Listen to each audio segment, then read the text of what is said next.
रतनपुर नाम के गांव के एक झोपड़ी में रामू नाम का एक गरीब दर्जी अपनी बेटी मीना के साथ रहता था।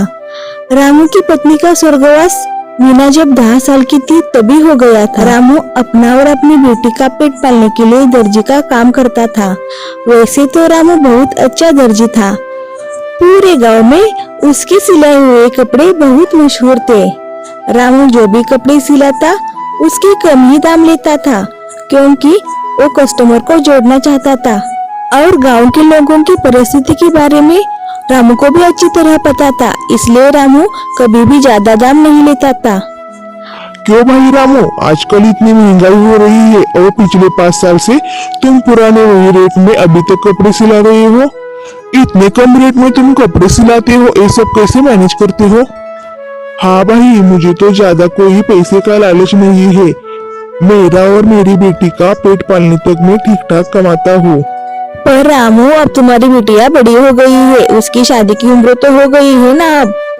हाँ भाई, उसकी शादी की चिंता तो मुझे हमेशा ही सताती है। चिंता तो मुझे है भाई, किंतु अचानक सारे रेट बढ़ा दिए तो सारे कस्टमर मुझसे बिछड़ जाएंगे और इस उम्र में मेरे पास कस्टमर नहीं आए तो मेरे खाने के लाले पड़ जाएंगे। इसलिए मैंने अभी तक रेट बढ़ाने का नहीं सोचा। ये सब बातें मीना सुन रही होती है और मीना अपने पिता के पास आकर कहती है, बाबा, अब आपकी उम्र हो गई है, आप मुझे सिलाई का काम करना सिखाइए। क्या हुआ बेटा? कुछ नहीं बाबा, मुझे भी सिलाई काम करना अच्छा लगता है, इसलिए मैंने आपसे कहा आप मुझे सिखाइएगे ना। हाँ बेटा, तुम्हारी इच्छा है तो मैं तुम्हें अवश्य सिलाई काम करना सिखाऊंगा।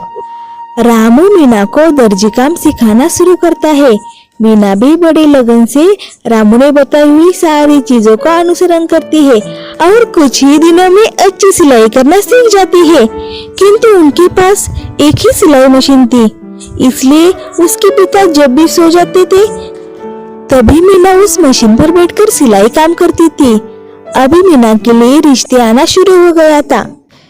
मीना के पिता रामू की भी यही इच्छा थी कि मीना की शादी किसी अच्छे खानदान में अमीर परिवार में हो जाए, किंतु अमीर परिवार के रिश्ते आए तो दहेज की मांग करते थे और रामू की इतनी हैसियत नहीं थी कि अमीर घर वाले लड़कों के लिए इतना सारा दहेज दे सके। इसलिए इतने सारे रिश्ते आते थे, किंतु दहेज न देने की वजह से सारे रिश्ते मीना को नकार देकर चले जाते थे।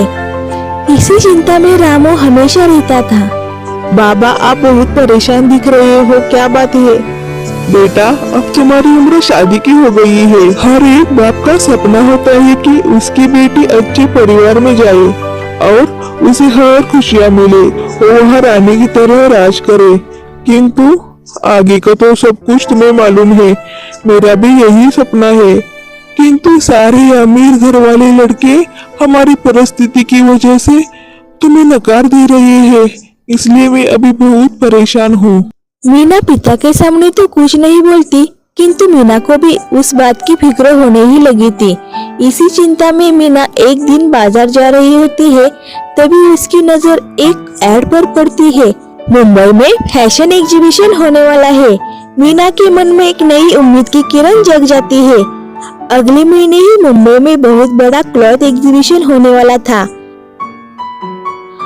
वो घर आकर एग्जीबिशन के बारे में अपने पिता रामू को बताती है। बेटा, पर मुंबई बहुत बड़ा शहर है, हम गरीब लोग, हमें वहाँ कौन पूछेगा? बाबा, हमें ऐसा नहीं सोचना चाहिए, हमें प्रयास तो करना चाहिए। मेरे दिमाग में सिलाई के बारे में कुछ आइडिया है और फिर आप है ना, आप मुझे बताइए, हम इसमें कुछ नया कर सकते हैं क्या? ठीक है बेटा, तुम मानने वाली नहीं हो, तुम्हारा मन है ना तो हम जरूर जाएंगे मुंबई में। मैं पैसों का इंतजाम करता हूँ। इसी तरह वो दोनों तैयार हो जाते हैं। उसी दिन से मीना और रामू अपनी कल्पना और दिमाग लगाकर दिन रात मेहनत करते हैं और आखिरकार बहुत सुंदर सा एक ड्रेस सिलाकर तैयार हो जाता है। मीना और रामू ड्रेस लेकर एग्जीबिशन के स्थल के लिए निकलते हैं। अगले दिन बहुत बड़ा एग्जीबिशन मुंबई में होने वाला था। उससे एक दिन पहले ही वो मुंबई आए थे। उनके पास रहने के लिए होटल में इतना ज्यादा पैसा नहीं था, इसलिए वो वही पास वाले बगीचे में रुक जाते हैं। वही वो खाना खाते हैं वही वो सो जाते हैं और सवेरे जल्दी उठकर एग्जीबिशन के स्थल पर आ जाते हैं। तो वहाँ आए हुए कुछ लोग उनको देखकर टेढ़ा मुंह करते हैं और कहते हैं, आप लोग कौन और यहाँ क्यों आए हो? ओ, यहाँ एग्जीबिशन हो रहा है ना, इसलिए हम भी यहाँ भाग लेने के लिए आए हैं। अरे रे रे, शायद आपको मालूम नहीं है, यह एग्जीबिशन अमीर लोगों का है। तुम्हारे जैसे ऐसे फटे हुए पुराने कपड़े पहनने वालों का नहीं। तुम्हें कोई अंदर भी नहीं लेगा। मैं तुम्हें साफ साफ कहता हूँ, अभी तुम यहाँ से चले जाओ, वरना इस सिक्योरिटी गार्ड वाले तुम्हें धक्के देकर निकाल देंगे।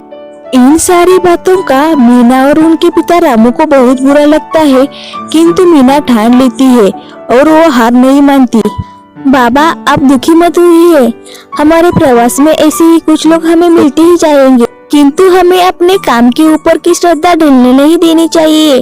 हमको मालूम है ना, हम दोनों ने पूरी लगन से ये ड्रेस सिलाया है, तो हमें इसका फल भी मिलेगा। वो दोनों अंदर जाते हैं, अपना ड्रेस उस एग्जीबिशन में लगाते हैं। लोगों का आना जाना एग्जीबिशन में शुरू होता है। वहाँ सब हाई स्टैंडर्ड वाले लोग आ जा रहे थे। मीना और रामू एक अकेले कोने में खड़े हो जाते हैं। तो आश्चर्य होता है, सब लोग मीना और रामू ने बनाई हुई ड्रेस के पास आ रहे थे और उसकी प्रशंसा कर रहे थे। अरे wow, it's very unique design. कितना सुंदर है ना ड्रेस। मॉडर्न एंड पारंपरिक जमाने का पूरा कॉम्बिनेशन इसमें है। It's very beautiful dress. सारे लोग उसी ड्रेस को देख रहे थे और उसी ड्रेस पर बोली भी लगा रहे थे। मीना और रामू ये देखकर बहुत खुश हो रहे थे और दूसरी ओर उनको चिढ़ाने वाले लोग वही चुपचाप खड़े बैठे थे। उनकी ड्रेस को तो कोई देख भी नहीं रहा था और यह मीना और रामू ने सिलाई हुई ड्रेस की तारीफ हो रही थी और बहुत बड़ी बड़ी बोलियां लगाई जा रही थी। और आखिरकार मीना ने और रामू ने सिलाई हुआ ड्रेस पूरी 20 लाख रुपए को बिक जाता है। अब मीना और रामू बहुत ही खुश थे और उनको सुबह अपमानित करने वाले लोगों को अपने किए का फल मिल चुका था। अब मीना और रामू को बहुत बहुत बड़े ऑर्डर वहाँ आने लगे थे। वो भी वो सारे ऑर्डर एक्सेप्ट करते हैं और पूरी मेहनत लगन से वो सारे ऑर्डर पूरे भी करते हैं। उसके बाद दिन ब दिन उनके ऑर्डर बढ़ते ही जा रहे थे।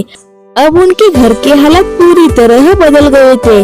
अब वो दोनों भी बहुत अमीर बन गए थे, किंतु उन दोनों के पैर अभी भी जमीन पर ही थे और रामू अभी भी अपने गांव वालों की सिलाई के पैसे ज्यादा नहीं लेता था, वैसे ही हमेशा की तरह ही लेता था।